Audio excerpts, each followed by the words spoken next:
Salam, hər vaxtınız xeyir olsun. Bu gün növbəti bir sertifikasiya imtahana düşə biləcək test nümunələri ilə qarşınızdayıq. Gəlin birinci sualla başlayaq. Birinci sualda deyir ki, polietilen və polibutadien üçün ümumi olan nədir? Hər ikisinin polimerləşmə versiyasını yazırıq. Polietilen bu şəkildə yazılır. Polibutadien isə alkadiendir. Onda iki qat rabitənin biri açılır, biri isə ortaya keçir. Deməli, İndi bizə görə nə deyir? Hansı şərtlər verir? Deyir ki, vulkanlaşa bilməsi. Vulkanlaşa bilən, bilirik ki, kauçuk əmələ gətirən alkadienlərdir. Ona görə də bu ümumi deyil, biri çıxdı. Elementar halqasında metilen qruplarının sayı, metilen qrupu nədir? CH2 qrupudur. Gəlin baxaq, 2 metilen qrupu bunda var, 2 də butadiyində var. Deməli, bu fikir düzdür. Elementar halqasında hidrogen atomlarının sayı, xeyr, 4 bunda var, 6 bunda düz deyil. Elementar halqasında sp3 hibrid orbitalların sayı, bəli, bu da düzdür. Çünki burada təkqatla əlaqələnlər sp3-dür. sp3, sp3. Burada da təkqatı olan 2 dənə metilen qrupu sp3-dür. Ona görə sp3 hibrid orbitalların sayı da eyni olacaq. Yəni düzgün cavab 2, 4 D variantı olacaq. İkinci sual. Maddələri verib X, Y2, O4. Nisbi molekul kütləsini verib 112 və deyir Y-in oksigenə kütlə nisbəti 3-ün 8-ədir. Bu zaman X-in oksigenə nisbətini istəyir bizdən. Gəlin baxaq, 2Y-i biz böləndə oksigen kütləsi neçədir? 64-ə verəcək bizə 3-ün 8-ə. Düzdür?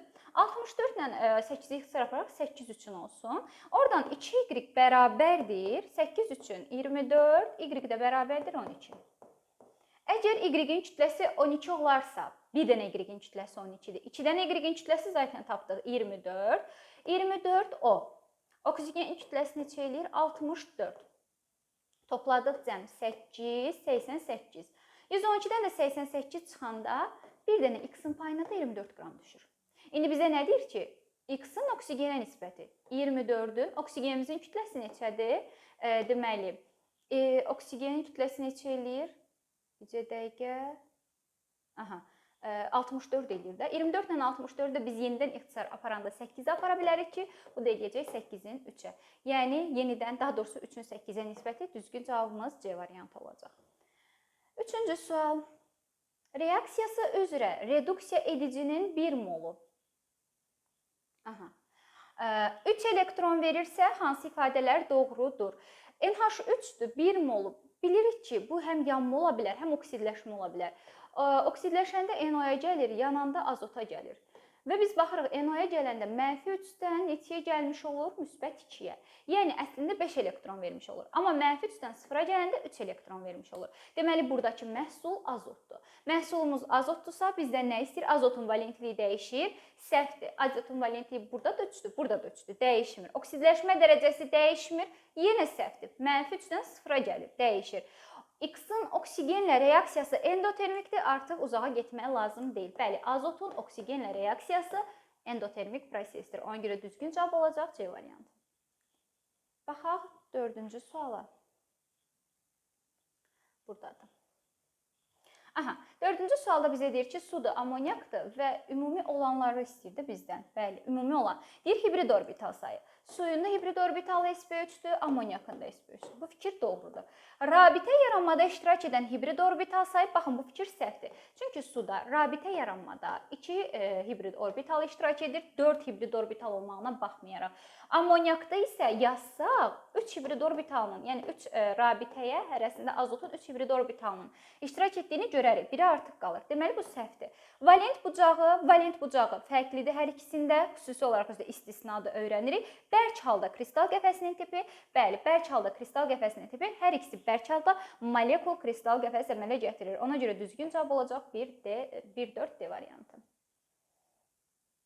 Deməli, baxaq 5-ci suala. Propin molekulunda sigma rabitələr bütün rabitələrin neçə faizini təşkil edir? Gəlin propini çəkək.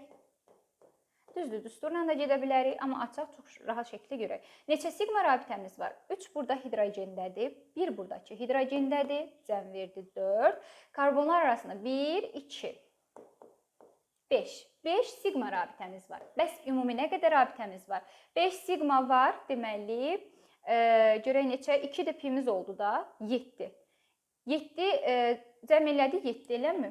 5-i deməli 5-i 7-yə bölüb, onda biraz fərqli bir dəqiqə. Propin molekulunda sigma rabitələri bütün rabitələrin neçə faizini təşkil edir? Propin molekulunu düzmü çəkmişik? Bəli. Gəlin baxaq, bir də sayaq sigma rabitə sayını. 3 buradadır, 1 burada, 4. 4. Hə də 6 eləyir əslində. Bircə dəqiqə 4. Bir də 1, 2. 2 də karbon arasında. 2, 6. Niyə 5 demişik? 6 sigma rabitəmiz var. Ümumi neçə rabitəmiz var? 8. Bəli, indi olacaq. 6-nı bölüb 8-ə, vuranda 100-ə, cavab edəcək 75%. Ümumi rabitə deyəndə pi rabitələrini sigma rabitələrinə qoşuruq. Sonra 6-cı sual. 6-cı sualda deyir, XO4 2 mənfi iyonunda 58 elektron var. XO atomunda normal halda cütləşməmiş elektronlar bütün elektronların neçə faizini təşkil edir? Gəlin birinci 58 elektronu tapaq. X-in üzərinə gəlirik.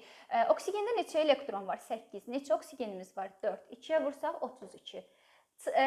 Çıxılsın 8-dir, mənfidir. Üzərinə gəlinsin 2 yazırıq və 58-ə bərabər edirik. X oradan tapırıq neçə? Deməli 50, 34, çıxanda 4, 24. Elə 24 tapırıq. Bəli, 24 tapırıq. İndi isə bizə nə deyir? Deyir ki, elektronlara cütləşməmiş. Aha, 24 bizim istisnamızdır. Biz onu açanda necə açırıq? 1s2, 2s2, 2p6, 3s2, 3p6, 4s1 istisnadır yaxı 3-də 5. İndi bizə deyir ki, cütləşməmiş elektronlar, biri burada cütləşməyib, 5-i burada. Yəni, cəm olaraq bizim 6 cütləşməmiş elektronumuz var. Deyir, bütün elektronlar neçə faizini təşkil edir? Bütün elektronumuz da 24-dür. 6-nı 24-ə bölüb 100-ə vurmalıyıq. Deməli, o da səhv eləmirəmsə 25% edəcək. Bəli, 25%. Cavab düzgün cavab olacaq C variantı. Keçək 7-ci suala. Deməli, 7-ci sualda deyir ki, selluloza üçün hansı ifadələr doğrudur? Suda pis həll olur? Bəli. Monomeri alfa qlükozadır. Suda pis həll olur. Bircə dəqiqə dayanaq. Monomeri alfa qlükozadır. Xeyr. Xətti quruluşludur. Bəli. Hidrolizə uğramır, səhvdir, uğrayır. Suda pis həll olur. Selluloza suda, nişasta suda həll olanda kolloid məhlul əmələ gətirirdi.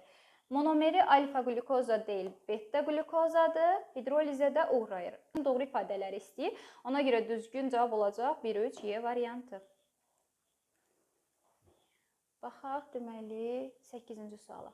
24 qram turşudan neçə qram sirkə anhidridi almaq olar? Sirkə turşusundan normalda biz 2 sirkə turşusu götürürük və onun anhidridini alırıq. Anhidridində də 18 qram su əksik olur. Yəni, anhidrid üzərinə 18 yəndə sirkə turşusunu verir. O zaman biz baxırıq ki, sirkə turşusu kütləsi nə qədərdir? Özünün 60, 2-yə vuranda 120. 120 qram olanda biz nə qədər anhidrid alırıq? Anhidriddə 18 qram su əksik olur. 120-dən 18 çıxırıq, edir neçə? 102. Yaxşı, bizə deyir ki, 24 qram turşudan nə qədər alarıq? X. X-i də oradan tapırıq hesablayanda 20,4. Düzgün cavab olur C variantı.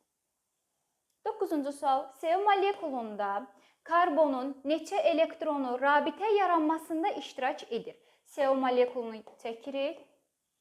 Bilirik, bu donor akseptorundan yaranıb. Yəni, orada karbonun heç bir elektronu iştirak etmir. Ona görə də 1, 2. Sadəcə burada şərikli olan rabitələrdə iştirak edir. Ona görə düzgün cavab olacaq B variantı. 10-cu sual. Hansı duzun elektrolizinə suyun elektrolizi kimi də baxa bilərik? Deməli, burada baxırıq ki, hansı duz olsun? O duz olsun ki, katodda hidrogen ayrılsın, anodda oksigen. O duz olmalıdır da, yəni hidrolizinə baxa bilmək üçün. Ona görə də katodda hidrogenin, anodda oksigenin ayrıldığı variant C variantı. Cavabımız olacaq C variantı.